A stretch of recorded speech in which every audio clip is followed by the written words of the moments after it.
We are going to be doing the second movie for guide number 3. And I just wanted to add this, and no, I'm not going to click the center one so you can't get a close-up of me. You have to enjoy me this way. I just want to say they fix it when it ain't broke. And that's all I want to say, because I had to change all my PDF files because they completely flipped around Pathfinder and some of the things that Pathfinder does. So this is the last and the only time you will ever see my whatever face in a movie. Goodbye, have a good day, and now all you have to deal with is my voice. So let's go to guide number 3 and let's see where I had finished CS3, which of course had all different Pathfinder commands. We are going to be doing, follow my cursor here, we're going to be doing these 3 Illustrator letter variations and the first 3 text assignment variations. Okay, and I just want to kind of get through these as fast as possible, and then the last movie is going to be the last text assignment all by itself. So let's go to do the actual assignment. Let's move the screen down and let's pull the word Illustrator down from here. Now all you have to do is go to Create Outlines here. I'll move it over just a little tiny bit. Okay, and I'm going to go to Type and Create Outlines, but it's the last time I'm going to go here because Type and Create Outlines is Shift-Command-O. So let's go to Create Outlines here, and let's just choose a, let me move my layer palette up, and let me just choose a fill of a medium gray. Now you can leave that alone, that's fine. Hold Command Option and drag an original by dragging one after you hold the Shift key after Command Option, and you can put another copy down here. Now all I want to do with this one is to, and I'll show you, all I want to do with this one is just to have a stroke with no fill. The first one was a fill with no stroke. So let's go back to a leave it selected, remove the fill, and let's take the stroke, which I could have done another way, and let's take the stroke back to, I don't know, 2 or 3 points just so you can see it on screen. The next one is going to be a Command Option hold, then a Shift drag down to here, and I want to use a filter. Alright, they have exactly in CS4, they used to have filters and effects.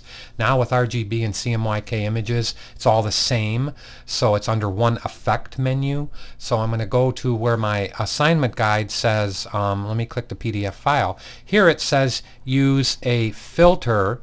It says filter here, that's okay, and it says distort, pucker, and bloat, or whatever one you want to use here. Now it's just under the effect menu. So let's just go under the effect menu. Let's go to distort and transform and pucker and bloat, and then leave preview on, and we'll just this time I'll do a bloat. Let me just go bloat it myself. Okay, and I'll say okay. Now that's it. That's all you have to do. If you have to shrink these a little bit, use your regular selection tool, marquee them, all of them, and just grab the little anchor down here and just move them up a little bit just to get some more room. You're scaling them in proportion to each other. And let's go like this now and pull the word text assignment by holding Command Option so you don't mess up the original, and put the text assignment down here. And now I have my text assignment here plus the original up there because I held Command Option.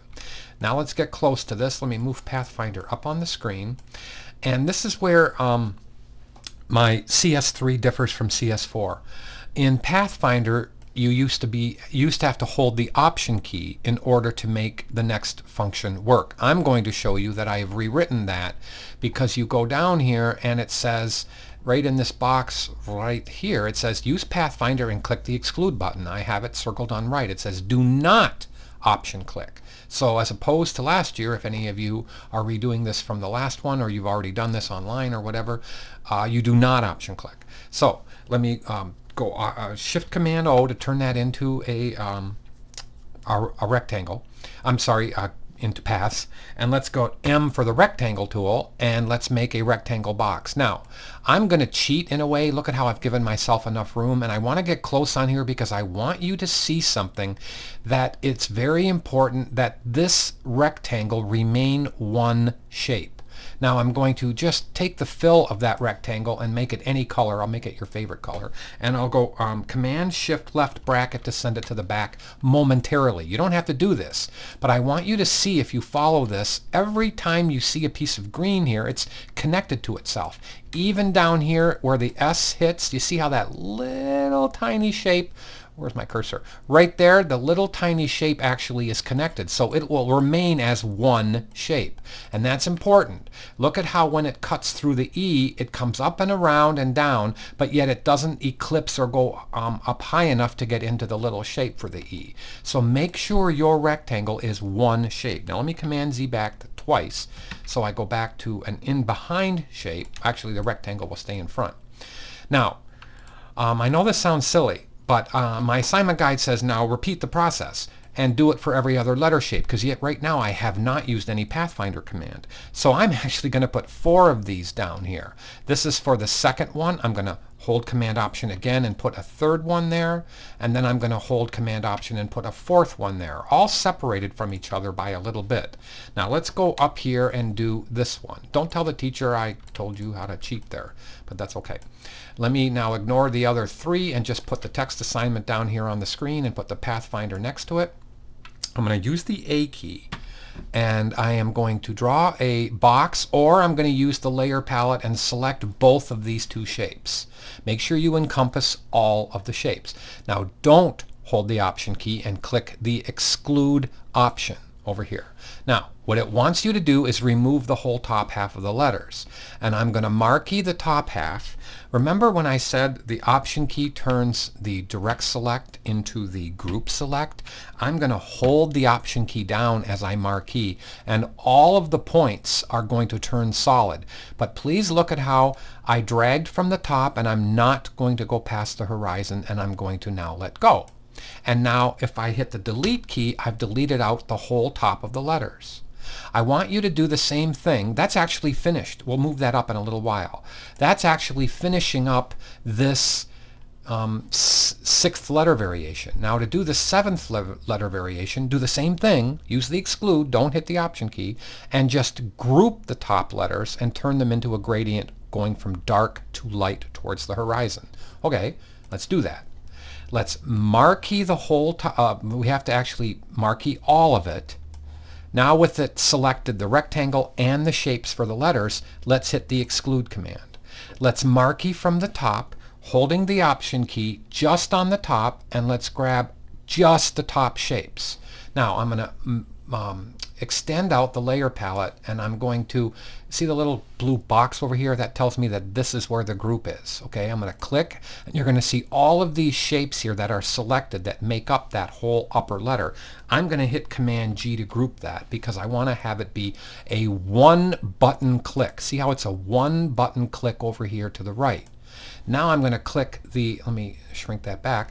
Now I'm going to click the gradient over here, hit the G key, and remember on the gradient palette, look to my right, the first click is always going to be the left-hand side of this gradient palette. So I'm going to start in on the horizon, click, hold the Shift key, and move my way up, and now I will have it go from light on the horizon to dark. I'll do it a little bit lower so I can get not quite as high there.